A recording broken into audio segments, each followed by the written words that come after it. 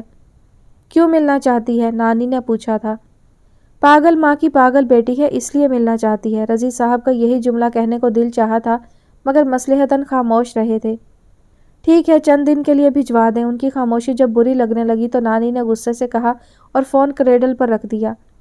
رضی صاحب نے بیٹی کو اتنی تفصیل تو نہیں بتائی تھی مگر یہ ضرور کہہ دیا تھا کہ اگر دل نہ لگے تو موبائل پر بتا دینا، تمہارا ریٹرن ٹکٹ ہمراہ ہے، بس ایک دن پہلے ڈیٹ ڈلوانی ہوگی۔ ارے پاگل، تم رو کیوں رہی ہو؟ ماں نے ہنس کر پوچھا۔ امی، آپ یاد آئیں گی، آپ سے کبھی جدا تو نہیں ہوئی میں۔ شہلا کی یہ بات سن کر وہ آپ دیدہ سی ہو گئی، کھینچ کر اسے گلے لگایا اور مسکرا کر کہا، ارے بیٹا، چند دن کے لیے تو جا رہی ہو، کوئی ہمیشہ کے لیے تھوڑی جا رہی ہو۔ اللہ نہ کرے، اس کے منہ سے بے ساختہ نکلا، اور رضی صاحب نے اپنے ہونٹ اپنے دانتوں سے کچل ڈالے۔ جس گھر سے انہیں کوئی خوشی نہیں ملی تھی، آج ان کی بیٹی اس گھر میں جا رہی تھی۔ پتہ نہیں اس کا وہاں سواگت کیسا ہوتا ہے۔ یہ بات ان کے دل کو مسوس سے چلی جا رہی تھی۔ ایئرپورٹ پر اس کے ایک ماموں لینے آئے تھے، وہ ان کو تو پہچان بھی نہ پاتی اگر ان کے ساتھ کھڑا ملازم شہلا رضی کا کارڈ لے کر نہ کھڑا ہوتا۔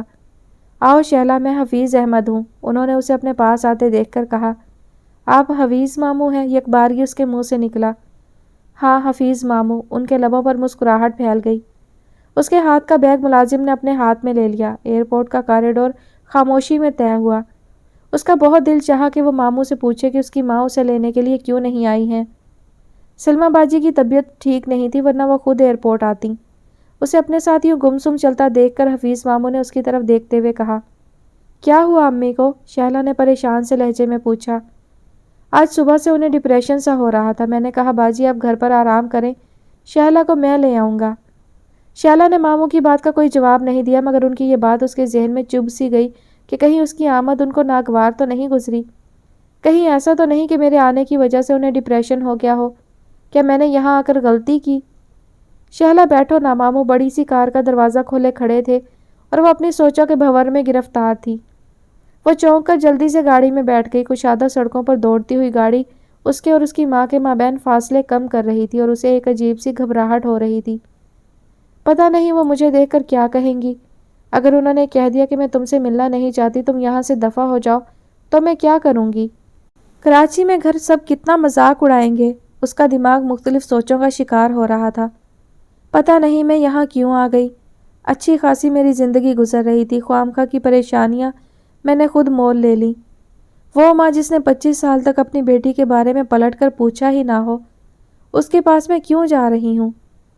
گاڑی ایک جھٹکے سے ایک شاندار کوٹھی کے پورچ میں رکی۔ وہ سہمی ہوئی سی اتری۔ حفیظ ماموں اس کو دیکھے بغیر ایک راہداری طے کرتے ہوئے ایک بڑے سے کمرے میں رک گئے۔ ان کی تقلید کرتے ہوئے وہ بھی ان کے پیچھے کھڑی تھی۔ عصر کے بعد کا وقت تھا، اس بڑے سے لاؤنج میں بہت سے لوگ چائے پی رہے تھے۔ وہ کون لوگ تھے وہ ان کے بارے میں کچھ نہیں جانتی تھی۔ ایک 50 کے قریب کی خاتون جو بے انتہا خوبصورت تھی، وہ اس کے قریب آتے ہوئے بولی، راستے میں کسی قسم کی تکلیف تو نہیں ہوئی؟ عام سا لہجہ مگر اس کے لیے بے حد خاص تھا۔ ماں کی آواز آج پہلی مرتبہ سن رہی تھی۔ اپنی جنم دینے والی ماں کو وہ پہلی مرتبہ دیکھ رہی تھی۔ اس کے ہاتھ پیر سنسنانے لگے۔ اس کا دل چاہا کہ وہ انہیں اپنے گلے سے لگا لے۔ پتہ نہیں کون کون اس لاؤنج میں بیٹھا اس کو ایسی حیرت سے دیکھ رہا تھا جیسے وہ کوئی عجوبہ ہو۔ آنکھیں بند کر لینے کا ایک فائدہ ہوتا ہے کہ سارا منظر غائب ہو جاتا ہے۔ یہ سوچ کر اس نے آنکھیں بند کر کے اپنے بازو بڑھائے اور بے اختیار اپنی ماں کے گلے لگ گئی۔ ارے میرا بچہ مجھے اتنا یاد کرتا رہا، یہ تو مجھے پتہ ہی نہیں چلا۔ وہ اس کا آنسو بھرا چہرہ اپنے دونوں ہاتھوں میں تھام کر پیار سے بولی، امی کیا میں آپ کو کبھی یاد نہیں آئی؟ اس نے پوچھا۔ آئی تھی۔ ان کا چہرہ یکدم درست سا ہو گیا۔ اسے ایسا لگا جیسے اس کی یاد کے ساتھ انہیں بہت سی تکالیف یاد آ گئی ہوں۔ ارے آؤ پہلے چائے تو پی لو، جب سے آئی ہو یوں ہی کھڑی ہو۔ وہ اس کو اپنے ساتھ لیے ہوئے ڈائننگ ٹیبل تک آ گئی۔ ماما پہلے آپ ان سے ہمارا تعارف تو کرا دیں، ٹیبل پر بیٹھی ہوئی ایک شوخ و چنچل سی لڑکی نے کہا۔ ارے ہاں یہ تو بہت ضروری ہے، ہاں بھائی، شہلا میری سب سے بڑی بیٹی ہے۔ یہ اور بات ہے کہ قدرت نے اس کو ہمیشہ مجھ سے دور رکھا۔ اس کا دل چاہا کہ ان کی بات کاٹ کر کہے کہ چھوٹی سی بچی آپ نے خود پھینکی تھی، کسی نے آپ سے مانگی تو نہیں تھی نا، مگر وہ چپ چاپ انہیں بولتے ہوئے دیکھ رہی تھی۔ شہلا یہ آپ کی چھوٹی بہن ہے لیلا، اور یہ دونوں بھائی ہیں اسد اور فہد، اور یہ تمہارے کزنز ہیں فراز، نوید اور حسیب۔ یہ تمہارے بڑے ماموں کے لڑکے ہیں اور یہ پنکی تمہاری آنٹی ارم کی بیٹی ہے، ان دنوں میڈیکل میں ہے۔ اس کا کس کے ساتھ کیا رشتہ ہے اس کی سمجھ میں کچھ نہیں آ رہا تھا۔ سب کی مسکراتی آنکھیں دیکھ کر اسے یوں لگ رہا تھا وہ سب اس کو دلچسپی سے دیکھ رہے تھے۔ اور یہ ہیں تمہاری نانی امی۔ اس نے ایک عمر رسیدہ مگر الٹرا ماڈرن خاتون کو دیکھا جن کے بال کٹے ہوئے تھے اور جو سلیو لیس بلاؤز اور ساڑی میں ملبوس اسے بڑی گہری نظروں سے دیکھ رہی تھی۔ نانی اماں آداب، وہ جھک کر ان کے پاس پڑھی۔ اوکے اٹس آل رائٹ، وہ اس کو دیکھتے ہوئے بولی۔ نانی اماں، فرزانہ اور نوید نے شوخی سے کہتے ہوئے انہیں دیکھا جیسے یہ لفظ سن کر انہیں عجیب سا لگا ہو۔ اپنے اپنے انداز ہوتے ہیں رشتوں کو پکارنے کے، نانی اپنے نواسی نواسوں اور پوتوں سے انگریزی میں کہہ رہی تھی۔ واقعی کلاس کا بہت زیادہ فرق تھا، یہ امی بھی پاپا سے غلط ہی ٹکرائی تھی۔ اس نے ایک نظر اپنی کزنز کو دیکھا جو جینز پر چھوٹی سی کرتی پہنے ہوئے تھیں اور دوپٹے سے بے نیاز تھیں۔ وہ گلابی سلک کے سوٹ پر شفون کا دوپٹہ لیے ہوئے تھی جس پر فیروزی چھوٹے چھوٹے سے پھول کڑے ہوئے تھے۔ سانولی سلونی سی شیلا اپنی ماں سے بالکل بھی مشابہ نہیں تھی، مگر اس کی نانی کا یہ جملہ اس کے دل کو ترازو کر گیا جب انہوں نے کہا، سلمہ یہ شیلا تو تمہاری بیٹی بالکل بھی نہیں لگتی، یہ پہلے دن سے اپنے باپ کی کاپی ہے۔ یہ تو نہ کہو، یہ تو بہت بدصورت ہوتی تھی، ایک دم کالی سیاہ اور واجبی سے نکوش کی، اب تو بہت اچھی ہو گئی ہے۔ نانی کا لہجہ اسے چونکا سا گیا۔ شاید اسی لیے میری ددیال میں دھکیل دیا گیا تھا، اس نے سوچا۔ نہیں ممی، شہلا میں جو کشش ہے وہ اس کی خوبصورتی کو بڑھا رہی ہے، اور کشش اس میں شروع سے ہی تھی۔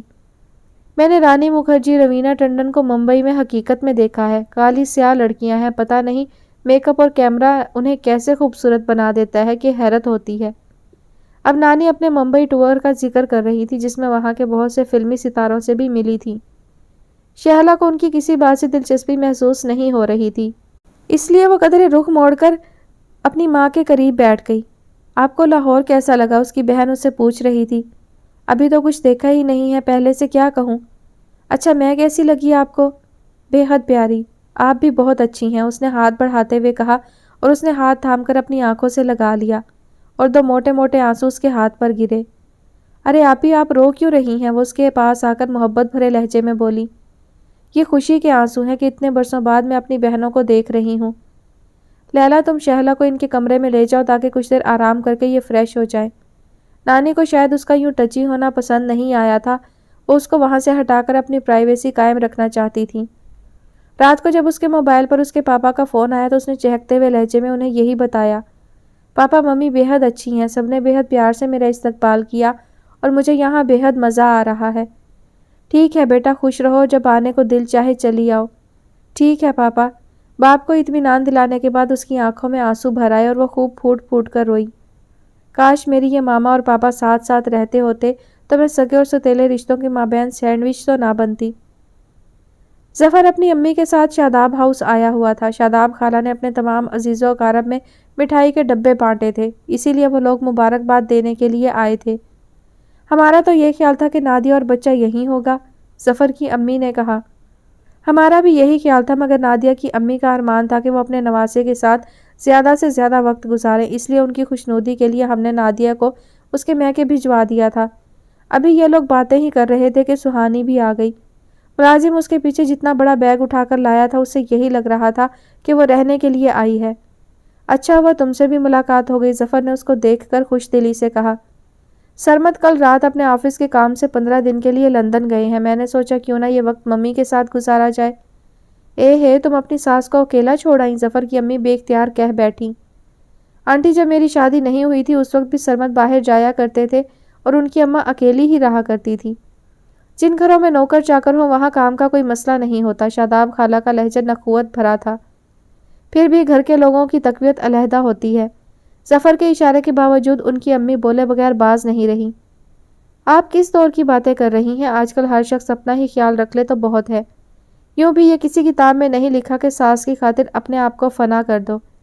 شاداب خالہ کے لہجے میں تلخیاں سی گھل گئی تھی۔ ظفر اور ان کی ماں کو آئے ہوئے ابھی آدھا گھنٹہ بھی نہیں ہوا تھا، مگر شاداب خالہ بار بار گھڑی کو اس طرح دیکھ رہی تھی جیسے ان کے لیے وقت گزارنا مشکل ہو رہا ہو۔ ملازم ناشتے کی ٹرالی رکھ کر چلا گیا تھا، مگر کوئی مہمانوں سے یہ نہیں کہہ رہا تھا کہ آپ کچھ لے لیں۔ ظفر نے از خود ٹرالی سے گلاب جامن اٹھا کر کھانا شروع کر دیا۔ تھوڑی دیر کے بعد سہانی کو ماحول کے ناگوار پن کا احساس ہوا تو وہ اپنے کمرے میں جاتے ہوئے بولی، اس وقت میں کچھ دیر آرام کروں گی۔ شاداب خالہ کا بس نہیں چل رہا تھا کہ ان دونوں کو گھر سے جانے کا کہہ کر وہ خود بھی اندر کمرے میں چلی جائیں، مگر اچانک ہی خالو اندر داخل ہو گئے۔ ارے بھائی، یہ کباب ٹھنڈے ہونے کے بعد آپ لوگ کھائیں گے، اور یہ رول اور سموسے تو ابھی رشید نے بنائے ہیں، گرما گرم کا مزہ علیحدہ ہی ہوتا ہے۔ تب ظفر اور امی نے برائے نام ٹرالی سے کچھ لیا، مگر شاداب خالہ ہنوز منہ بنائے بیٹھی رہیں۔ خالو کا بس نہیں چل رہا تھا کہ ٹرالی پر رکھی ہر چیز انہیں کھلا دے، مگر ظفر کھڑا ہو گیا تھا۔ خالہ جان پھر کبھی صحیح، اس وقت امی کو کہیں اور بھی جانا ہے، یہ کہہ کر اس نے ماں کو اٹھنے کا اشارہ کیا اور وہ دونوں خدا حافظ کہہ کر باہر نکل آئے۔ باہر آ کر دونوں کو ہی یوں لگا جیسے کسی جیل سے رہا ہو کر آئے ہوں۔ شاداب بیگم کا دماغ کچھ زیادہ ہی تکبر زدہ ہو گیا ہے، واپسی پر امی کہہ رہی تھی، امی وہ شروع سے ہی ایسی ہیں، جبھی تو اپنی بیٹی کی تربیت کرنے میں ناکام رہی ہیں۔ شادی شدہ لڑکیاں کوئی ایسی ہوتی ہیں جیسے یہ سہانی ہے؟ پھر کیسی ہوتی ہیں؟ نادیہ بھی تو اسی گھر کی بہو ہے، مگر کتنی تمیزدار ہے، اس کی باتوں سے تو کبھی تکبر کے بھبکے نہیں آئے۔ چھوڑیے امی، آپ بھی کن لوگوں کا ذکر لے کر بیٹھ گئیں، میں تو آپ کو پہلے ہی منع کر رہا تھا کہ آنے کی ضرورت نہیں ہے، فون پر مبارکباد دے دیجیے، ظفر نے کہا۔ میں بھی ناحق ہی آئی، آ کر جی برا ہی ہوا۔ چھوڑیے امی، ایسے لوگوں سے ہمارا کہاں کا ناتا ہے، ظفر نے ہنس کر کہا، مگر اس کے سینے میں ایک کانٹا سا پھنس ضرور گیا۔ جب سہانی اس سے محبت سے باتیں کرتی تھی، جب سہانی کو اس کے سوا کچھ اور نظر نہیں آتا تھا، تب ظفر کو شہر دل کا ہر موسم بے حد خوبصورت لگا کرتا تھا۔